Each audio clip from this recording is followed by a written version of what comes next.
I'm Colin Richman. I practice periodontics and I have been very involved in pre-orthodontic periodontal augmentation, previously known as orthodontics or periodontally accelerated osteogenic orthodontics. So the question is, why is there so much gingival recession, so much orthodontic relapse? Why do we see so many impactions in our patient communities in New World countries? And if we delve into the reasons for that problem, looking at anthropology and looking at genetics of tooth formation, we find that with evolution, the human jaws are shrinking due to our changing diet and the fact that our babies are being less breastfed with less muscular and bone development. But from a genetic standpoint, in a mixed gene community, we find, for example, that if a person, a football player, for example, with large teeth and a tiny ballerina with small jaws were to produce a kid and we are trying to fit those large teeth into the smaller jaws, we have a problem. Now, how can we, going forward, especially in our crowded patients, identify risk for subsequent orthodontic relapse and gingival recession?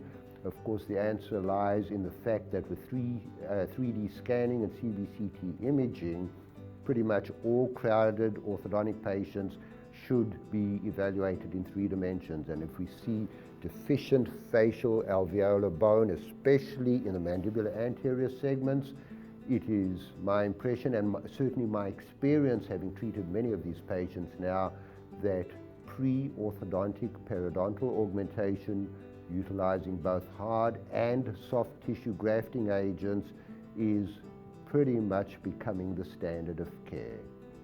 In my experience, in the many cases that our local orthodontic community and I have treated, we find that post-treatment, these patients demonstrate, with up to 15 years follow-up, virtually no new recession, minimal relapse, and tremendous orthodontic stability.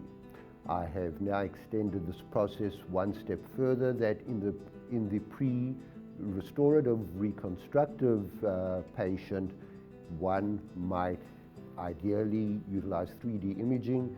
However, the poor man's 3D scanner is simply the index finger run over the alveolar facial bony processes. If those root eminences are prominent, then we are starting to graft pre-restorative treatment utilizing hard and soft tissue agents. The discrepancy here, or the difference, it's not a discrepancy, the difference is that more and more hard tissue agents are being used, similar to the concepts of GBR. I thank you for this opportunity, and I hope that's meaningful for you.